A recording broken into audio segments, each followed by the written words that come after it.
This awkward flying stork, made of fabric and wooden ribs, managed to take off directly from plowed fields, while heavy combat aircraft got bogged down in the mud and crashed.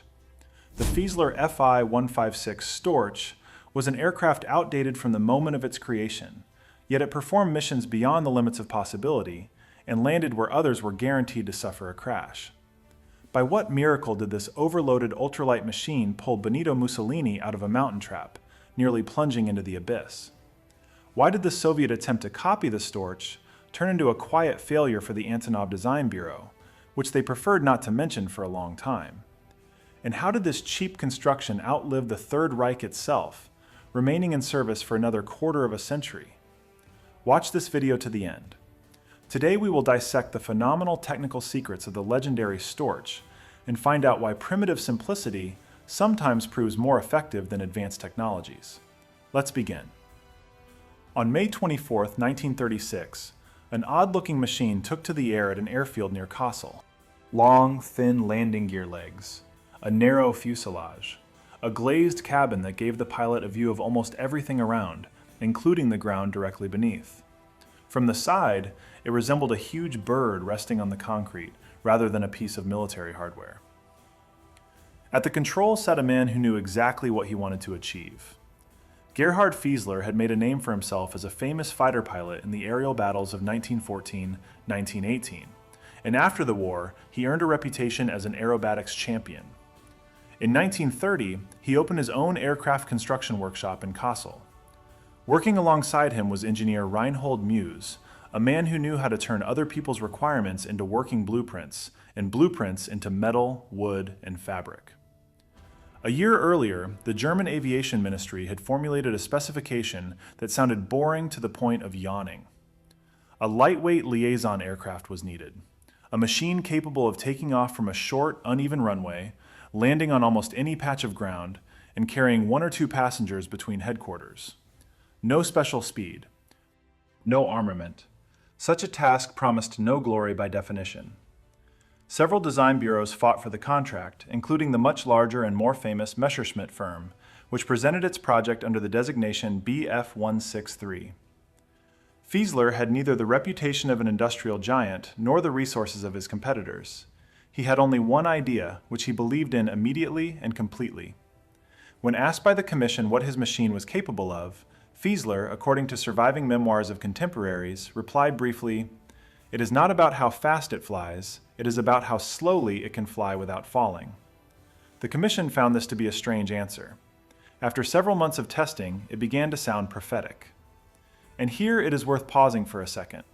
If any engineer in 1936 had known in advance what this slow liaison machine would be useful for 7 years later, they would likely have simply not believed it. No one designs a slow-moving aircraft for headquarters flights with the thought that one day it will be used to lift people from the top of a mountain where landing seems impossible in principle. But at the time, no one was thinking about that. The engineers were solving a much more down-to-earth problem, literally. The name of the future machine was born on its own, without any official decision from above. For its characteristic landing style, long, thin landing gear legs, unhurried movements on the run-up, splayed wings, the aircraft was nicknamed the Storch, meaning stork. The official designation sounded dry, Fieseler 156. But within a couple of years, almost no one used this technical formulation in conversation. Everyone, from mechanics to generals, called the machine simply the Storch. The very first test flights confirmed the main thing. The machine obeyed the pilot even where an ordinary aircraft would stop responding and stall. It seemed to cling to the air at the very moment other designs lost it. It was this quality, and not speed, range, or engine power, that would determine the entire future of the small liaison aircraft, from headquarters flights over burning sand to rescue raids over mountain slopes, where every meter of takeoff run counted. Test pilots pushed the new machine to various limits, checking exactly where the boundary of its capabilities lay. But the real value of these figures was to be learned not in laboratory conditions near Kassel, but on fronts scattered across 3 different continents, where this inconspicuous-looking machine would head just a few years later. Open the hood of the Storch, and you won't see anything resembling a technological miracle. Inside is a welded frame made of steel tubes, much like a bicycle but larger.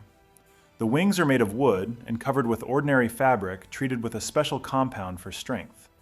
Not a drop of aluminum skin, not a hint of anything resembling the all-metal aircraft of the time. By the standards of the late 1930s, this looked almost old-fashioned. While other designers chased speed and streamlined shapes, Fieseler's engineers bet on the exact opposite. A wingspan of 14.25 meters with a fuselage length of less than 10 meters, proportions that would suit a glider rather than a combat machine.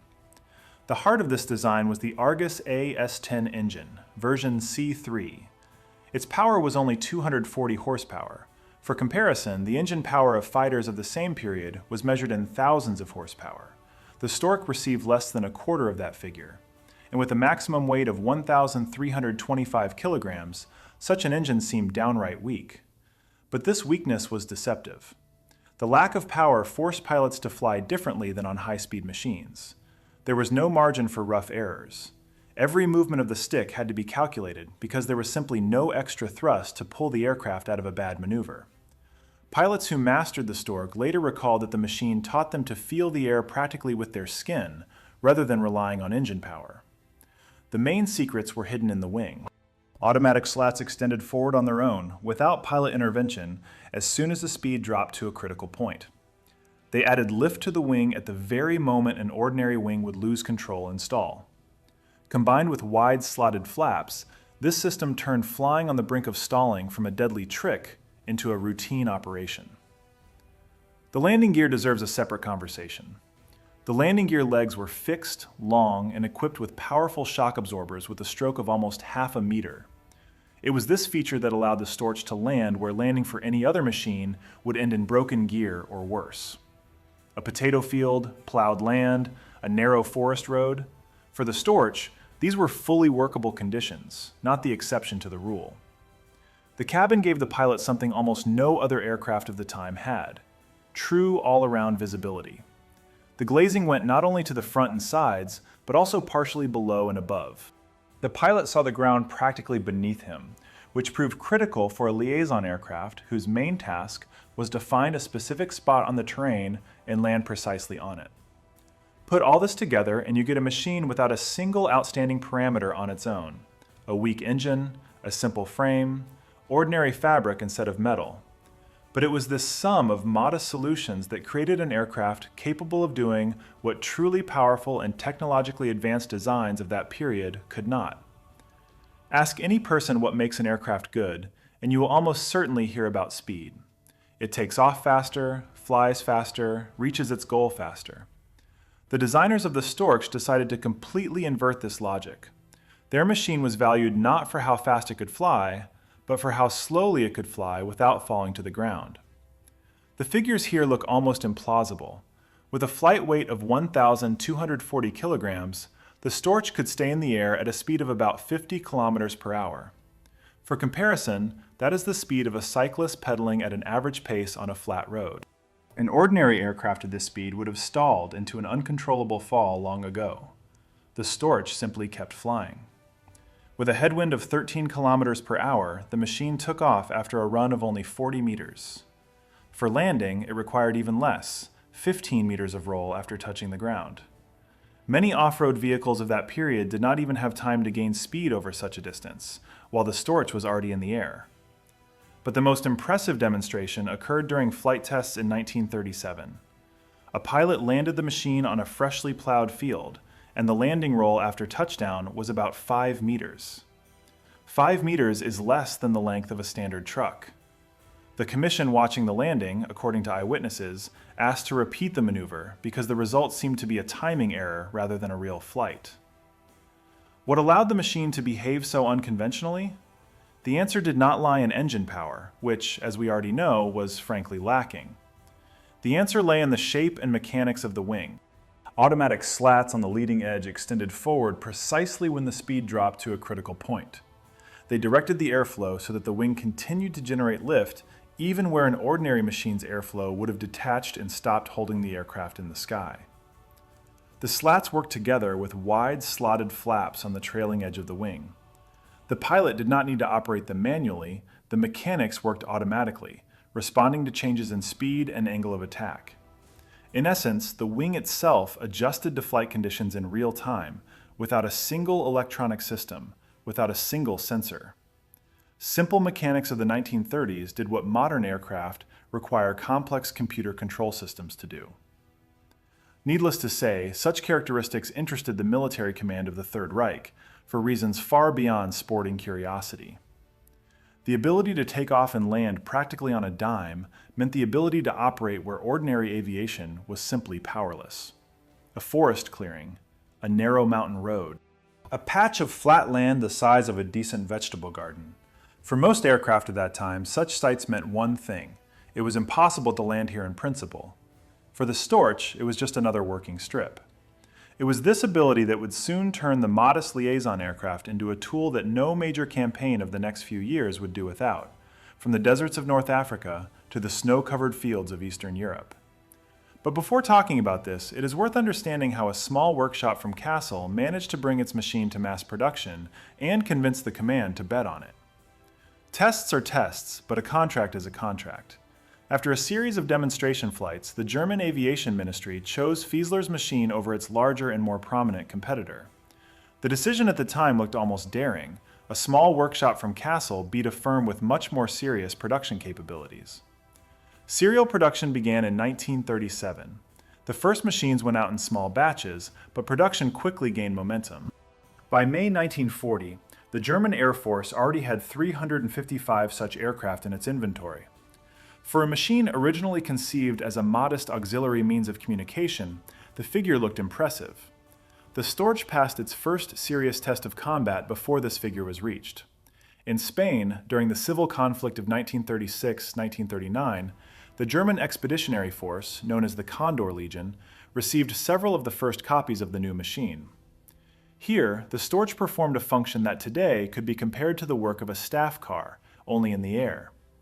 Officers moved between airfields scattered across the territory, urgent orders were delivered, and communication was maintained between remote units. Nothing heroic at first glance, ordinary logistical routine. But it was this routine that turned out to be a valuable test. In conditions where roads were ruined and distances between positions were measured in tens of kilometers of rugged terrain, the Storch's ability to take off and land on almost any flat area turned from a technical feature into a decisive operational advantage. While ordinary communications worked intermittently, the small liaison aircraft landed next to the headquarters, delivered the packet with the order, and in a few minutes rose into the air again. Pilots who flew the Storch during this period noted one feature that would eventually become almost legendary. The machine could be trusted, where a pilot simply would not risk landing any other aircraft. A ruined dirt road, a tiny area between hills, a field with high grass. The list of landing sites available to this aircraft grew literally with every month of operation.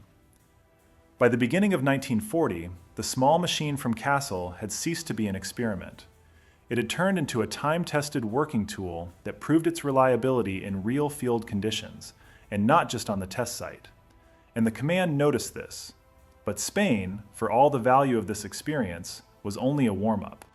The real test of the machine's strength was ahead, and it would occur on several theaters of operation simultaneously, in burning sands, among snow-covered plains, and over the waters of the strait, where the nearest shore was sometimes dozens of kilometers of open water away. The sand in North Africa got into absolutely everything, into the seams of the skin, into the slat mechanisms, and into the lungs of the pilots through the open window of the cabin. The temperature in the shade exceeded 45 degrees, and the metal parts of the aircraft heated up in the sun so much that mechanics worked in gloves even during a simple inspection of the machine. It was in these conditions that the Storch received perhaps its most famous assignment of that period, the post of personal staff aircraft for Erwin Rommel, who commanded the German forces in the region. The modification designated C-3, a slightly more spacious version, became for the general a kind of aerial extension of his command post. The logic here was simple but highly effective. Advancing tank columns stretched for tens of kilometers across the desert. Radio communications worked intermittently. Heat, dust, and distances created interference that the technology of that period could not handle. The only way to truly understand what was happening across the entire front right now was to take to the air and see it with one's own eyes. Rommel did this regularly.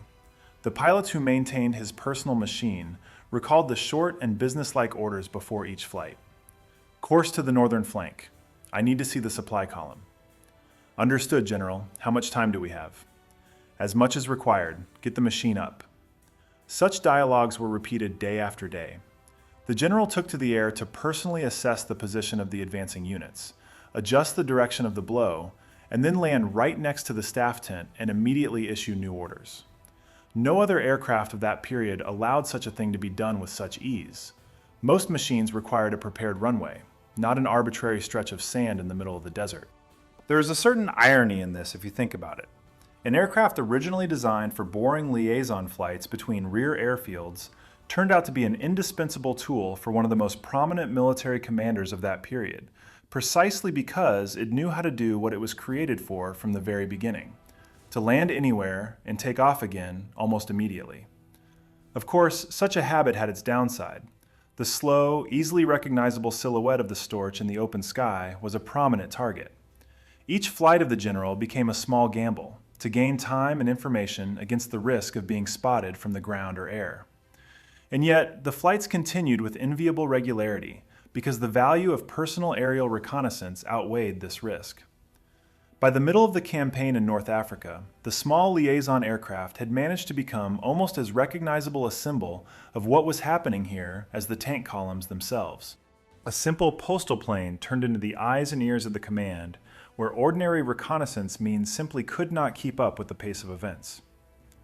But the desert was only one theater of operations. While the Storch circled over the burning sand, an identical machine was performing a completely different mission on the other end of the continent, a much quieter one, and a much more humane one. On the Western Front, the Storch had a completely different job. No status of a staff plane, no generals on board. The modification designated D took the wounded from the front line and did it where ordinary medical vehicles simply could not pass. Imagine a ruined road somewhere on the border of fields and forest. Craters, overturned equipment, a narrow clearing along which a cart could barely pass. For an ambulance, such a route meant hours of detour, and sometimes a complete dead end. For the Storch, this same clearing turned into a ready-made runway. Pilots of the medical modifications landed where no one had thought of landing a plane before, a patch between trees. A part of the road cleared literally a few minutes ago, a patch of meadow barely sufficient in length. The machine touched the ground, ran for a few meters, and stopped, right where a short landing roll ceased to be a beautiful figure from a test report and became the difference between rapid evacuation of a wounded soldier and hours of waiting. The wounded man was placed on a stretcher behind the pilot's seat. The cabin design allowed one, rarely two, victims to be accommodated in a rather cramped but transportable space.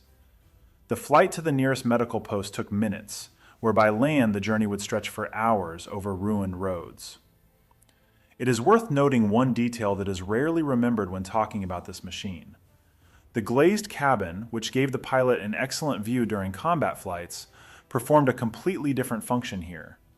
The wounded man lying behind the pilot saw the sky and clouds instead of the cramped, dark interior of an ordinary ambulance transport of that period. A minor detail, it would seem. But it was from such details that trust in this modest-looking machine was built. Mechanics who serviced the medical Storches later related one common detail. These machines returned to the airfield with much more serious damage to the skin than the staff versions. A branch punctured the wing fabric during takeoff from a cramped forest clearing. A stone from under a wheel made a hole in the tail unit. And yet, they almost always flew back, because the light wooden construction forgave such damage where an all-metal plane would already require serious repairs in a workshop. This unpretentiousness, the ability to continue working even when damaged, the ability to land where no one else could land, would soon create a very special reputation for this modest machine among Allied and opposing forces. And this reputation would manifest itself not over land, where one could at least theoretically count on help from the ground, but where cold water stretched for dozens of kilometers under the wing. Over the strait between continental Europe and the British Isles, the weather is rarely merciful. Low clouds, sharp winds, water at a temperature of a few degrees, in which a person without rescue gear loses strength in minutes. It was in these conditions that special units operated, known as Bergungsgruppen, literally rescue groups, engaged in searching for downed air crews. For this task, a modification of the basic machine was required, the version designated C5, which received additional external fuel tanks under the fuselage. An ordinary Storch simply would not have had enough fuel for long patrols over open water in search of a tiny dot, a life raft, or a person in the water, distinguishable only by an accidental reflection on the waves. The task sounded simple, but was extremely difficult to execute. The crew of a downed aircraft, if they were lucky enough to parachute or land the plane on the water, found themselves one-on-one with the strait. A life raft, if it even managed to deploy, was a barely noticeable spot against the gray waves, especially with the sea state that usually accompanies the weather in this region. The pilots of the rescue Storches conducted visual searches at extremely low altitudes, literally skimming over the water. Here again, the main feature of the machine played a role, the ability to fly slowly without stalling. At such a speed, the pilot had time to see details below that at normal speed would simply blur into an indistinguishable spot. Upon finding the victims, the pilot made a decision that today seems almost incredible. He landed directly on the water, where conditions permitted, or on the coastal strip of sand if the crew managed to reach the shore. The float-equipped modification allowed the Storch to alight on water where any other land plane of the time would simply have gone to the bottom. For such rescue raids, the pilots of these units were awarded Knight's Crosses, one of the highest decorations of that period. And they deserved them not for loud victories in aerial combat, but for a much quieter feat, for taking to the air again and again in the worst weather, knowing that somewhere out there, in the cold water, an air crew was waiting for rescue, whose life expectancy was measured no longer in hours, but in minutes. It is worth thinking about this. Every such landing on water or on a narrow strip of coastal sand was a risky operation in itself, with no guarantee that the rescue machine would be able to take off again afterwards. And yet, pilots took this risk again and again, because the alternative, leaving the crew in the cold water of the strait, was simply unacceptable. However, if here the machine was at least sometimes saved by luck with the weather, relatively calm water, a short window between squalls, on another theater of operations, the Storch would not have even this small advantage. There, an opponent awaited it that no slat mechanics and no precision piloting could handle. Common, merciless, cold. In Eastern Europe, the Storch met an opponent that no engineering cunning could handle. The temperature here dropped below -30 at times, and at such temperatures, ordinary equipment simply refused to work.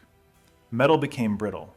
The engine oil thickened almost to the state of tar, and snow turned any flat-looking surface into a trap. The light machine, created for soft landings on the grass and plowed fields of Western Europe, encountered completely different physics here. The snow crust could look dense, but sag unevenly under the wheels. One wheel fell deeper than the other, and the light landing gear construction, designed for soft ground and not the variable density of snow, did not forgive this. Cases of nose-overs, the machine flipping over its nose upon landing, were recorded regularly. One wheel bogged down in deep snow, the second continued to roll on the crust, and the plane literally pecked with its nose, flipping over. For the crew, this rarely ended tragically. The cabin design and low landing speed softened the impact, but the machine itself, after such a landing, as a rule, lost the ability to take off without serious field repair. Engineers reacted quickly.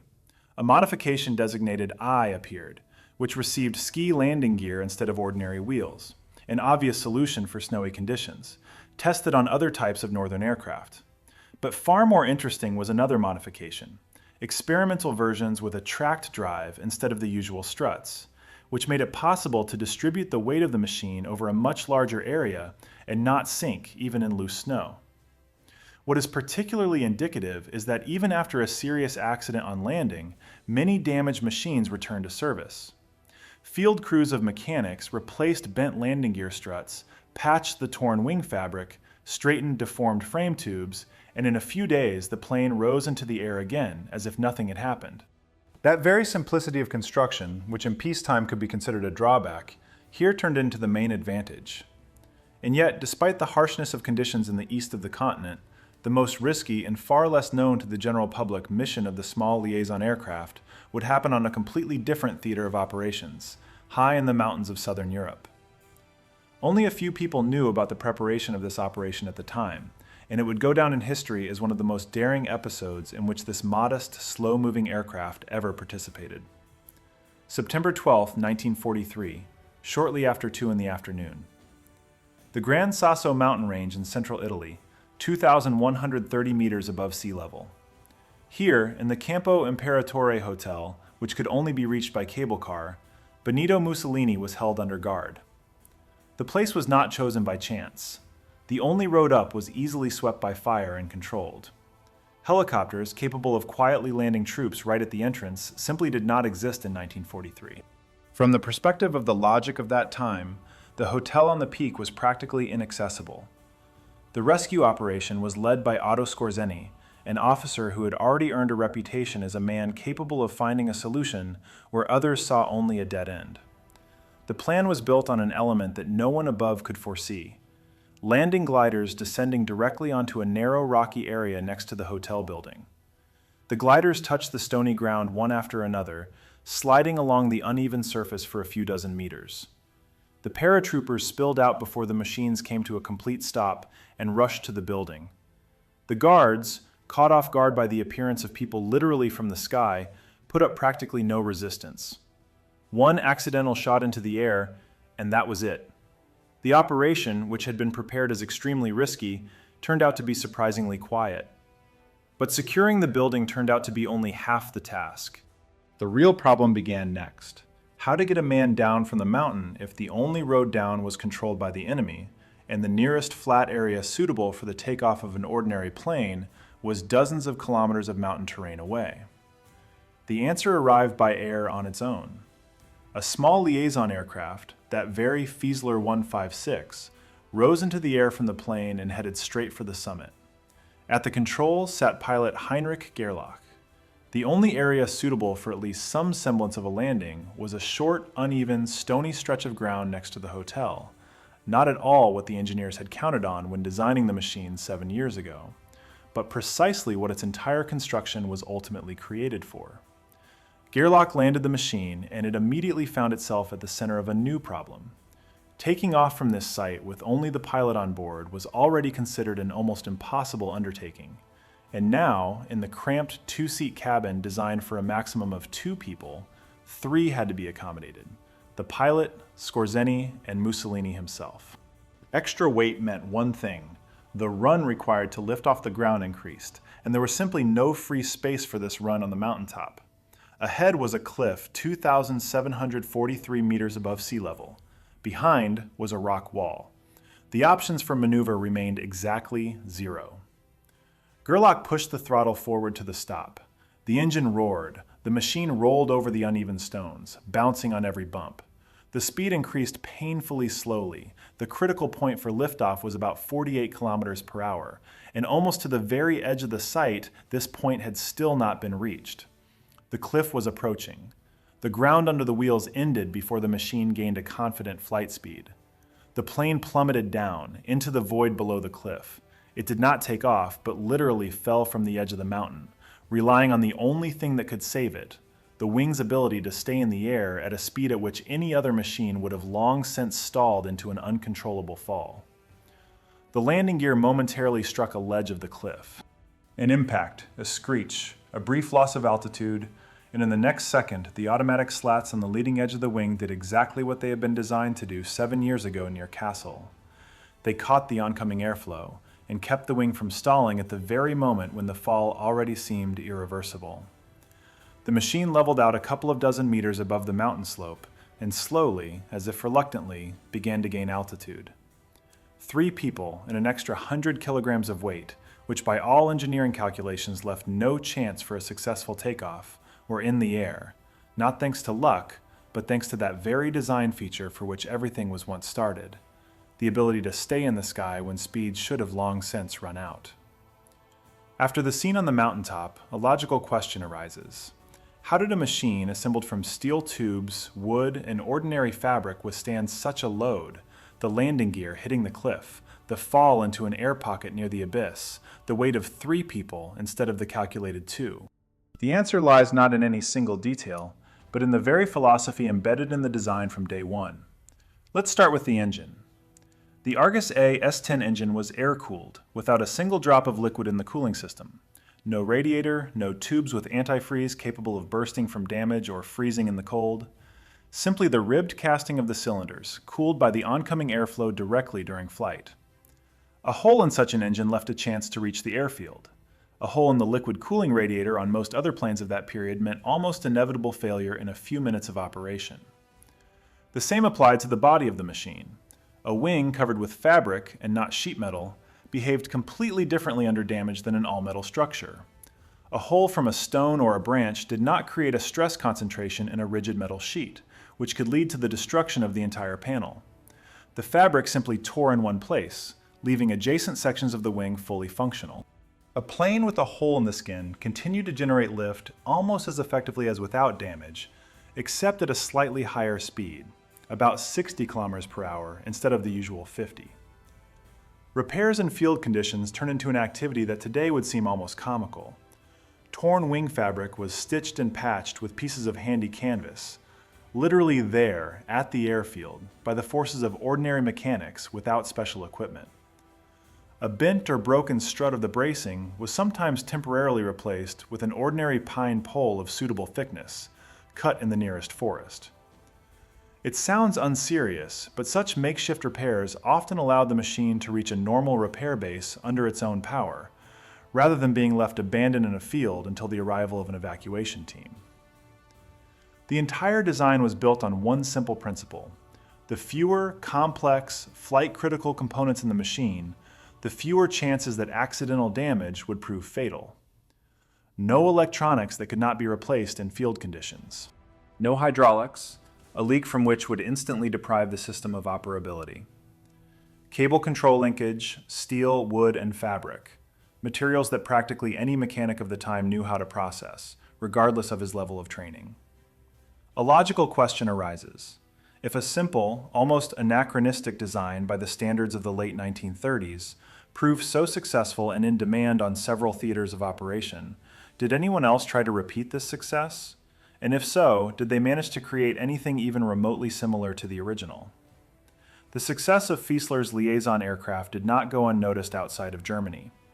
In the Soviet Union, designer Oleg Antonov, already known at that time for his work in the field of light aviation, undertook the creation of his own version of such a machine. Work began in 1940. The project received the designation OKA-38, and an unofficial name that sounded almost like a direct translation of the German nickname Aist. The similarity to the original was noticeable to the naked eye. The same general layout, a welded steel fuselage frame, wooden wings, fabric skin. The same logic of a cable control system without a single complex component. The main difference lay under the hood. Instead of the German Argus, the Soviet machine was fitted with the MV6 engine, a licensed copy of the French Renault 6Q engine, the production of which was established at one of the Soviet aircraft factories. A forced decision, a domestic analog of suitable power and weight simply did not exist in those years, and copying foreign technologies was a common engineering practice for almost all countries during that period. Tests at the Scientific Research Institute of the Air Force yielded a result that Antonov's engineers were unlikely to have been pleased to report up. In key flight characteristics, the Soviet machine was significantly inferior to the German original. The takeoff run was longer. The landing roll was also longer. The minimum flight speed, the very parameter for which the entire concept of such aircraft was created, was higher in the Soviet version than in the German analog, and the rate of climb, that is, the speed of gaining altitude, was noticeably lower. Formally, this did not make the OKA-38 a bad aircraft in itself. The Commission recognized the machine as suitable for solving liaison and medical evacuation tasks, in general the same role played by the German prototype. But conceived as a full-fledged analog, and perhaps a superior version of the original concept, Antonov's creation remained at the level of prototypes. The reason lay not in the quality of engineering work, but in circumstances that proved stronger than any flight characteristics. In 1941, with the outbreak of hostilities on the territory of the country, and the subsequent large-scale evacuation of industrial enterprises to the east, the project was closed. Not a single production machine of this model ever left the factory floor. While the Soviet analog went to the archive of unrealized projects, the German original continued to fly regularly on several theaters of operation, from burning sands to snow-covered plains. And, looking ahead a little, it is worth saying, even after the fronts fell silent, the history of this machine was far from over. It was to have another long, quiet, and completely unexpected second life, far from military airfields, in much more peaceful conditions than those in which it spent its first years of service. By the mid-1940s, the production lines that produced the Storch found themselves in different hands. The equipment and technical documentation were dispersed among several countries, and instead of simply disappearing with the end of the conflict, the modest liaison aircraft received a second life, and in several versions, under different names and different flags. In France, production continued at the Moron-Saulnier Enterprise under the designation MS.500, with its own name, Criquet, in French this word means grasshopper, which well described the machine's characteristic habit of bouncing on an uneven landing site. The French Air Force used this version for several decades up to the late 1960s for liaison, observation, and training tasks, that is, precisely what the design was originally created for. In Czechoslovakia, the licensed version received the designation K65 and the name Chop, the local word also meaning stork, only in the Czech manner. Here, the machine found an application much more peaceful than anywhere else before: agriculture. The ability to take off and land on a short, uneven area, which once saved the lives of the wounded and allowed daring rescue operations, was perfectly suited for treating fields from the air and communication between agricultural enterprises scattered over the hilly terrain of the country. Perhaps the warmest part of this second life unfolded in Switzerland. Several copies of the machine that found themselves on Swiss territory due to the circumstances of that period were interned, that is, detained and left in the country for a long time. Instead of idling, these planes found an occupation that ideally suited their flight qualities: work in the Alps. The mountainous terrain of Switzerland makes almost the same demands on aviation as any other difficult terrain: short sights, a sharp drop in altitude, the need for precise landing where an error of a few meters can cost dearly. The Storches interned here after the end of the conflict were engaged in rescue operations in the mountains, searching for and rescuing tourists stranded on alpine slopes, the very work that this machine had once performed over the strait, only now in much more peaceful circumstances. Private owners in Switzerland preserved and operated these machines until the 1970s, almost 40 years after that first test flight near Kassel. The simple construction of steel tubes, wood, and fabric proved surprisingly durable precisely because of its unpretentiousness. Practically any mechanic knew how to fix it, and spare parts, if necessary, were not difficult to manufacture independently. And yet, among the many built copies of this machine, there was one that never had the chance to rise into the sky, either in military or in peaceful conditions. The story of this single aircraft, discovered by chance among the ruins of the factory at the very end of the conflict, turned out to be perhaps even more eloquent than the stories of all the other flying machines combined. In the spring of 1945, as hostilities in Europe drew to a close, American soldiers entered the territory of the Fieseler factory in Kassel, the very place where 9 years earlier the first machine of this series had taken to the air. By that time, little remained of the production shops: ruined walls, bent metal, silence where machines had once worked around the clock. Among these ruins, an unfinished aircraft was found, differing from the familiar Storch in almost everything except the general layout. Designation: Fieseler 256. A much more spacious cabin, an interior finished in leather, a detail completely out of place against the background of the austere fabric covering of the wings of the combat versions of the machine. The order for the development of this luxurious version, according to surviving information, came from Hermann Göring, who held one of the highest posts in the military leadership of the Third Reich. He planned to use such a machine for personal flights over the territory under the control of German forces. They did not have time to finish this version. The unfinished aircraft with leather seats was left standing in the ruined workshop, a monument to ambitions that were not destined to materialize, surrounded by the wreckage of a factory that once produced thousands of fully working, much less pretentious machines. This is where the difference becomes apparent. The complex, expensive version, conceived as a symbol of status for one high-ranking passenger, never took to the air even once. But the ordinary, modest Storch, completely devoid of any luxury, That very aircraft, with a steel frame and fabric skin, originally designed for boring liaison flights, by that time had already managed to evacuate the wounded from the front line, search for downed crews over the cold water of the strait, serve as the eyes of the command in the desert, and pull 3 people off the top of a mountain where by all calculations it was simply impossible. The further fate of this modest machine, as we already know, also turned out much more successful than the fate of its failed, luxurious counterpart. The French version flew into the late 1960s. The Czechoslovak version worked in the fields as long as it remained economically viable. Swiss copies saved people in the Alps and remained in private hands until the 1970s, almost 4 decades after that first flight near Kassel.